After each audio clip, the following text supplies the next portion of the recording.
Commence à enregistrer. Donc voilà, merci beaucoup d'être là pour cette masterclass que j'ai intitulée L'impossible devient possible et où nous allons tenter de comprendre plus en détail cette fameuse conjonction entre Jupiter et Neptune dans les signes des Poissons. Donc cette conjonction qui est déjà aujourd'hui 8 avril en application, comme on dit, elle peut déjà se sentir puisque les deux planètes sont déjà en ordre de conjonction, mais qui va être exacte, comme vous le savez, le 12 avril. Alors, il y a encore du monde qui arrive. Donc, déjà, voilà, ce que je vous propose, c'est de vous installer confortablement. Voilà, chercher un cahier, si vous avez une petite boisson, de l'eau, quelque chose. Prendre le temps, voilà, pour faire un petit check-in peut-être interne et pouvoir juste savoir si vous êtes plutôt relaxé, si vous êtes un peu inquiète, mettre le téléphone de côté. L'énergie dont on va parler ce soir est une énergie qui est assez difficile à saisir. Donc, on va essayer bien évidemment de mettre un mot tout cela, mais je pense que ça va aussi grandement aider notre capacité à être ouvert et à comprendre les choses à partir d'un autre espace que seulement l'espace rationnel. Donc, n'hésitez pas aussi à peut-être être dans une attitude, dans une ouverture où vous n'essayez pas de mettre parfaitement des mots et du discernement et des disséquer un petit peu, comme peut faire l'énergie de la Vierge, mais plutôt d'essayer de comprendre globalement l'énergie de cette, dont on va parler aujourd'hui, donc cette conjonction, parce qu'il y a quelque chose qui est de l'ordre du ressenti, en fait, qui passe par là. Ok, donc je vais commencer par me présenter pour toutes les personnes qui ne me connaissent pas. Donc, je m'appelle Luciana, mais la tribu des étoiles m'appelle Lou généralement. Ma mission, mon objectif, c'est d'aider les femmes à renouer avec leur sagesse et leur puissance. Je l'ai fait à travers l'astrologie, une astrologie que je considère vivante, très connectée à la nature, féminine et aussi très spirituelle. Et qui est centré sur les processus émotionnels, psychologiques et surtout évolutifs, dans le sens de l'évolution de l'âme. Et on va parler aujourd'hui un peu de tout cela. Bonsoir Marie, bienvenue. Donc, pour faire cette mission que je me suis donnée, j'ai créé le bulletin des étoiles donc depuis déjà 3 ans et aujourd'hui, on est plus de 18 000 personnes sur Instagram et bien évidemment des centaines de personnes dans le membership et dans les différents programmes et formations que je propose. Pour vous initier à l'astrologie ou travailler avec moi, il y a principalement 3 manières de faire. La façon la plus accessible, c'est le membership, la Voie des étoiles. Donc, plusieurs personnes qui sont ici font partie. Donc, à travers ce membership, en fait, ce qu'on fait, c'est qu'on fait des ateliers, des nouvelles lunes, des cérémonies de pleine lune et quelques masterclass dans lesquelles on va venir, on va dire, accompagner nos processus émotionnels, justement, évolutifs avec les énergies du moment. Donc, c'est quelque chose c'est ce qu'on fait un peu tous les jours. C'est comme une maintenance spirituelle hebdomadaire.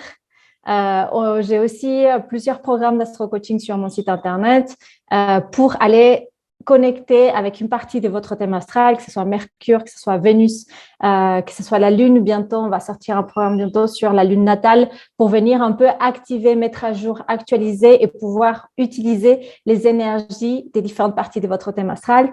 Et ensuite, la formation d'astrologie professionnelle, dont aussi plusieurs de mes élèves sont ici. Et donc, pour vous former à l'astrologie et pouvoir travailler, si vous le souhaitez, en tant qu'astrologue. Donc, voilà pour une présentation rapide de moi et du bulletin des étoiles.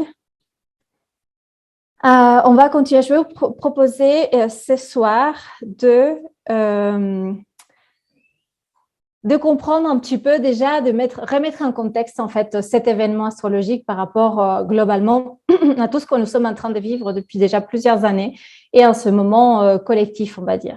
En quoi cet événement est important, pourquoi les astrologues en font tout un plat, pourquoi on en parle depuis de si nombreux mois maintenant et pourquoi au fur et à mesure que l'énergie arrive, que l'aspect exact arrive, on entend de plus en plus parler.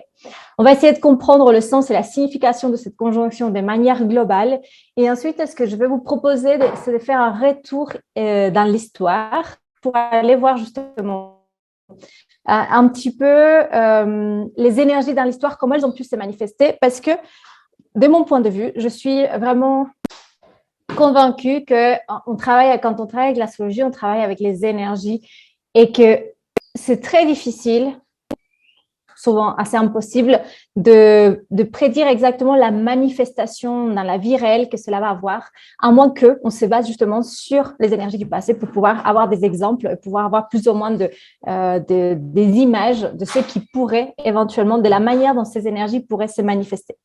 Donc voilà, il y a un côté un peu, je disais à ma sœur, nerd d'astrologie, c'est-à-dire voilà, on est vraiment passionné pour aller faire cette recherche historique. Donc j'ai confiance que vous êtes un peu comme moi sur ce point-là, donc on va se faire plaisir sur ça. Et ensuite, on va avoir un peu aussi les enjeux, les épreuves de ces énergies au niveau collectif et individuel.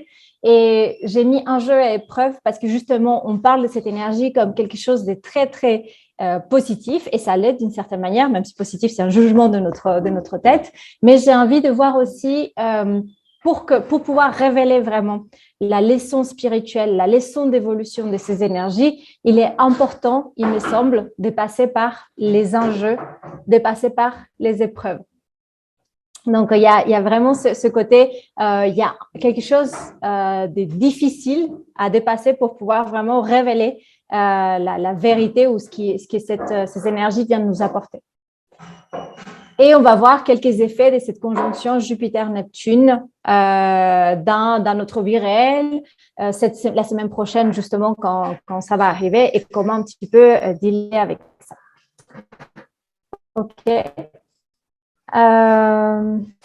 Alors, si on démarre sur pourquoi cette conjonction est si importante, c'est l'aspect le plus remarquable. Donc, il s'agit de l'énergie signature de l'année. J'appelle ça vraiment l'énergie signature dans le sens où c'est vraiment l'aspect, on va dire, qui nous donne le plus d'attention et qui va marquer d'une certaine manière de façon assez importante cette année 2022.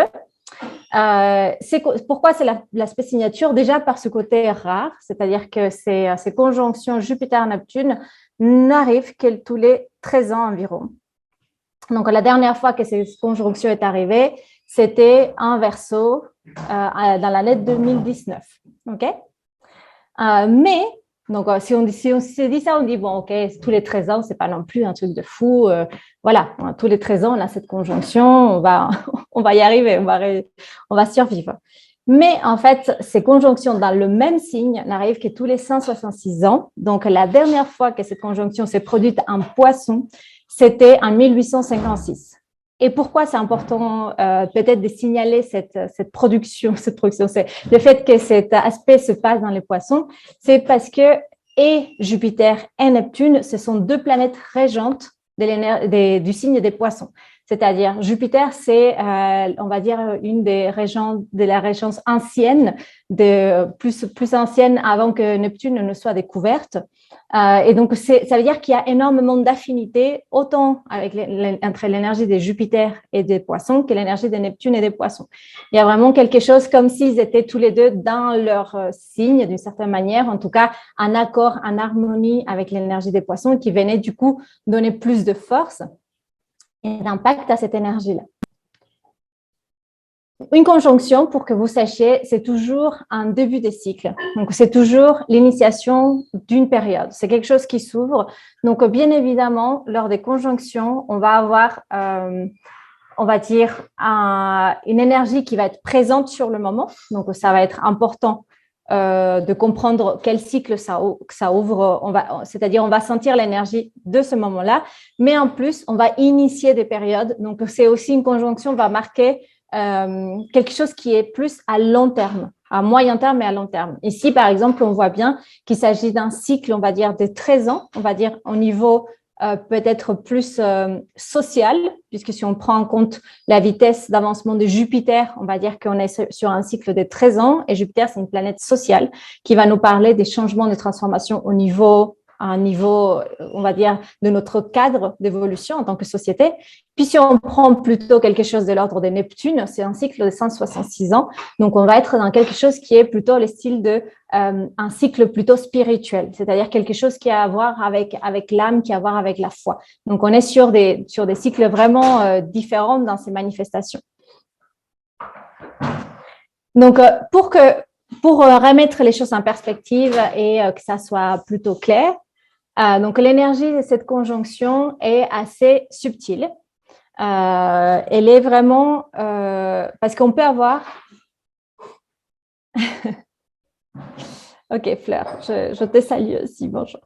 Parce que justement, comme on en parle beaucoup, on peut avoir l'impression que voilà, il peut se passer quelque chose de très important, que cette conjonction est forte, intense, qu'il va y avoir des manifestations concrètes très rapidement.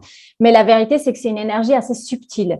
C'est une énergie qui est collective, mais qui est immatérielle. Donc, pour voir les manifestations, et c'est ça qu'on va essayer de comprendre ensemble, c'est des manifestations qui vont être plutôt très globales, on va dire, qui peuvent être aussi assez immatérielles. Elles peuvent aussi être matérielles, on va le voir. Il y a des choses qui peuvent se passer, par exemple, avec les inondations, avec l'eau. Mais avant tout, les cycles et l'énergie de cette conjonction, c'est quelque chose qui concerne un autre domaine, qui concerne le monde de l'invisible, d'une certaine manière, qui concerne le monde de l'esprit.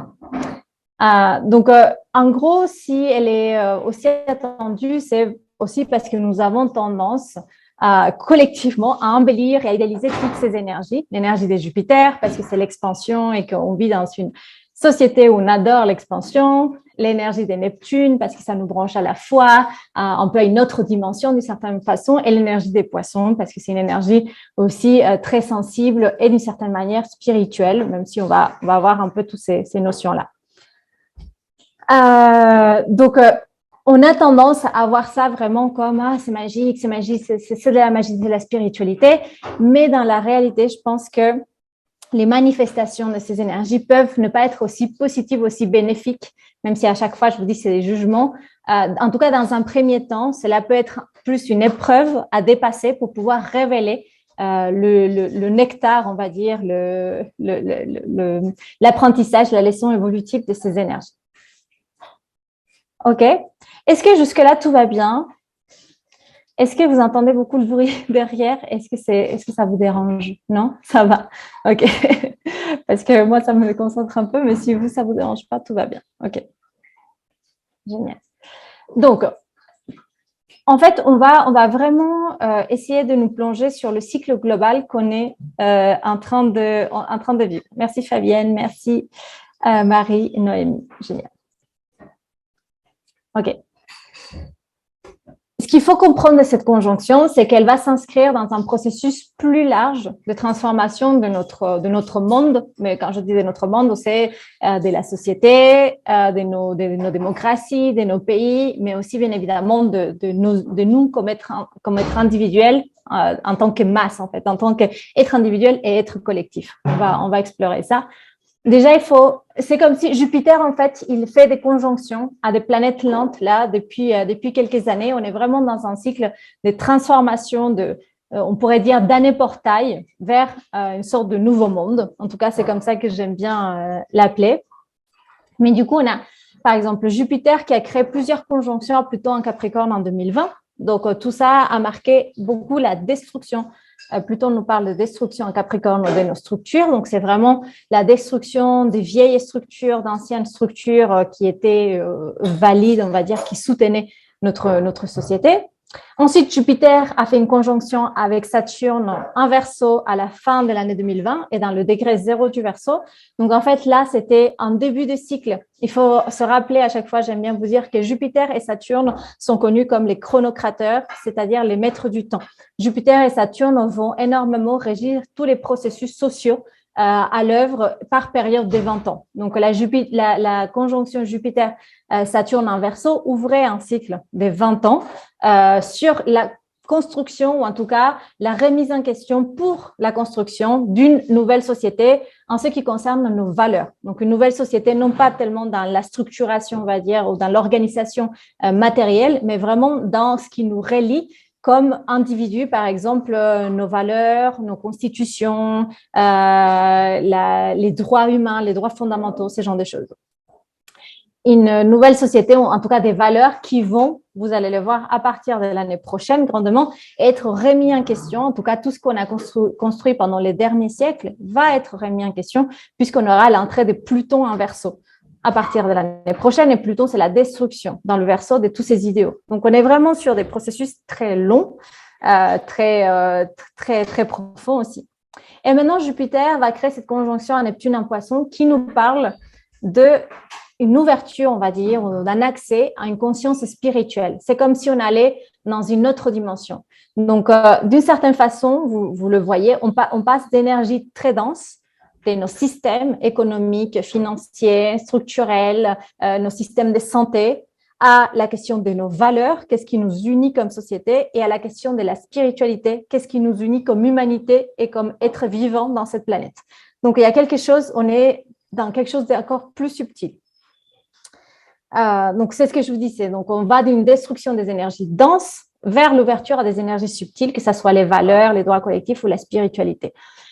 Dans tous les cas, ce sont des processus qui sont éminemment collectifs. Donc, on est vraiment sur, OK, là, on s'intéresse toujours à notre vie, qu'est-ce que ça apporte dans notre vie, mais ce sont vraiment des processus collectifs, mais pas collectifs dans le sens, c'est les collectifs et moi, je suis là. C'est des processus qui nous demandent vraiment de trouver notre place, notre positionnement, non seulement dans la société, dans la communauté humaine, mais aussi dans la planète, j'ai envie de dire sur la planète, mais aussi dans le cosmos. C'est-à-dire, quel est notre positionnement en tant qu'être individuel, si on sort de notre rôle dans la société, si on sort même de notre rôle d'être humain, qu'est-ce qu'on fait dans cet univers-là pour aller plus sur le côté plus conscience spirituelle.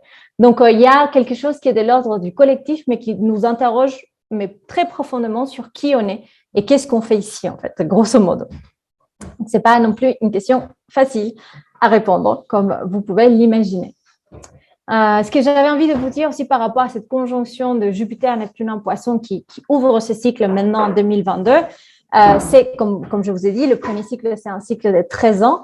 Mais l'année prochaine, on va avoir Saturne qui va rentrer en Poisson. Donc, Saturne en Poisson va nous demander aussi toutes ces grandes ouvertures spirituelles, toutes ces grandes cet accès à comme une autre dimension.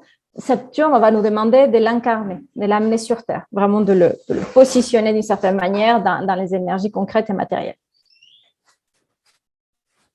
Donc, si on essaie de comprendre un petit peu plus le sens, la signification de cette conjonction, on va aller interroger les trois protagonistes. Donc, Jupiter, c'est la planète de l'expansion. Ce n'est pas pour rien, c'est la planète la plus grande du système solaire. C'est aussi la première planète qui n'est pas une planète tellurique, mais qui est une planète gazeuse. Donc, elle est vraiment... C'est pour ça aussi qu'on parle vraiment de cette expansion, de cette croissance. On ne peut même pas imaginer à quel point elle est énorme par rapport à la planète Terre. Il y a pas de comparaison, c'est incroyable. Jupiter, c'est aussi la planète qui va nous parler de cette expansion, de cette croissance, mais dans un certain cadre. Donc, c'est une planète qui nous parle de notre légitimité et qui nous parle du cadre de développement collectif. Elle arrive après la planète Mars, par exemple, la planète Mars va venir plus nous parler du chef des tribus, de comment, en tant que tribu, on s'organise pour aller conquérir des territoires et nos désirs. Et avec Jupiter, on pose un cadre légal. Et on dit, OK, maintenant, on est une tribu, ceci est notre territoire, on met un cadre et à partir de là, les individus peuvent se développer dans ce cadre-là. Bien évidemment, Jupiter nous parle des lois. Raquel dit, j'ai du mal à me concentrer sur ta voix, j'avoue. Par rapport à quoi, Raquel, par rapport au bruit à l'extérieur? Tu l'entends? N'hésite pas à me dire. Ouais, c'est ça. Je suis désolée, je suis vraiment désolée. J'ai demandé un petit peu d'attention, mais ce n'est pas trop le cas. Je pense que ça ne va pas trop tarder. Alors, sinon, je vais essayer de bouger. OK, je finis juste cette slide. Et je vais essayer de bouger et d'aller ailleurs. Donc, Neptune va nous parler des dissolutions des barrières, des dissolutions des barrières de l'ego, le lien au grand tout, la foi. C'est vraiment justement, quand les barrières de l'ego se dissolvent, on va dire, on peut se sentir relié à tous en tant qu'humanité, mais au grand tout aussi. Ça va nous parler de la foi, justement, dans le fait qu'au-delà de notre incarnation et au-delà de notre présence sur Terre, il y a quelque chose qui va plus loin que ça.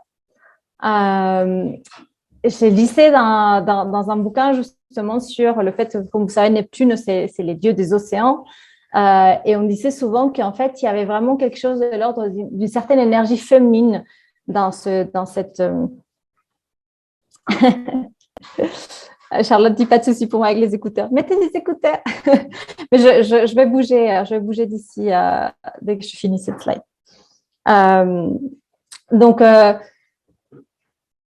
qu'il y avait quelque chose d'éminemment féminin dans cette énergie neptunienne, même si on a nommé Neptune comme un dieu, ça pourrait très bien être une sorte d'énergie de déesse, d'une déesse qui englobe et qui prend tout, on va dire, d'une certaine façon. Et les poissons, donc les poissons, c'est le troisième signe d'eau. L'eau est liée à la sensibilité, l'eau est liée au lien, l'eau est liée, bien sûr, c'est une énergie yin dans le sens où il y a vraiment de la réceptivité, de la passivité, mais c'est aussi une énergie qui est liée à l'émotion de la peur. Donc, comme c'est la troisième énergie, c'est l'expansion de tout ça, l'expansion de notre sensibilité, du lien, de la réceptivité, mais aussi de la peur. Donc, on pourrait trouver des mots pour décrire un peu cette conjonction qui pourrait être cette énergie d'expansion, de dissolution et de totalité.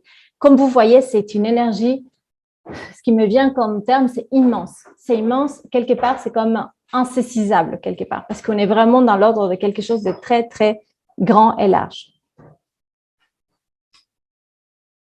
Et donc, qu'est-ce qui se passe? C'est que grâce à Jupiter, même si c'est, comme je vous disais, même si c'est la planète de l'expansion, Jupiter a quelque chose de social, on va dire. Jupiter a quelque chose d'humain. C'est une planète sociale. Elle nous parle de notre organisation d'humain dans ce monde. Donc, d'une certaine manière, le fait que Jupiter vienne toucher Neptune nous permet de rendre aussi humain et tangible quelque chose qui est de l'ordre de l'indicible avec Neptune. Et c'est pour ça que j'ai appelé vraiment cette masterclass rendre possible l'impossible dans tous les sens du terme, c'est-à-dire quelque chose qu'on croyait impossible ou sur lequel on n'avait pas accès, pouvoir le rendre concret, pouvoir le manifester, pouvoir le matérialiser, même si on n'est pas dans l'ordre de Saturne qui viendrait le rendre vraiment très, très concret. On est plus de l'ordre de Neptune, donc quelque chose qui reste humain, on va dire accessible en tout cas. Et dans tous les sens du terme, dans le sens où ça peut être d'un point de vue très positif, comme aussi un côté plus difficile. OK. Attends, je vais voir si j'ai besoin de bouger ou si c'est en train de finir. OK.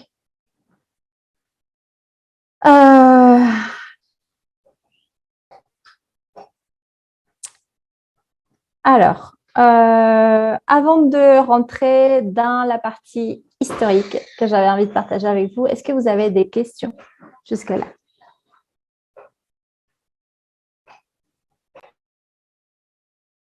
Je vous lis, je vous lis.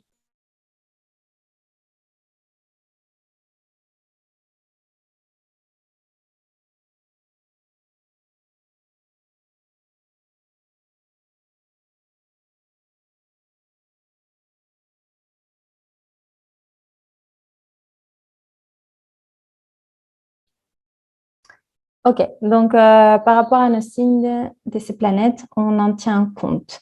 On va voir qu'est-ce qu'il faut tenir compte pour regarder sur votre thème. Tout va bien, c'est très clair. OK. Normalement, là, c'est bon pour le bruit. Les filles sont parties, donc il n'y a plus de soucis. Neptune est l'octave supérieur de Vénus, dit Quentin. Oui, c'est ce que l'on dit. D'ailleurs, c'est intéressant qu'ils disent ça par rapport effectivement à ce que je disais sur une énergie féminine. On dit souvent ça, que Neptune, c'est comme l'octave supérieure de Vénus. Donc, si Vénus va nous parler, par exemple, de ce côté féminin, réceptif, sensoriel, on va dire incarné, dans le sens où ça passe par les 5 sens. Avec Neptune, on va être justement dans ce côté féminin réceptif et sensoriel, mais dans un sens beaucoup plus éthéré. Il n'y a pas ce côté, on va dire, sensuel qu'on peut avoir avec Vénus, mais c'est un côté plus presque de l'ordre de vraiment presque énergétique, n'est-ce pas?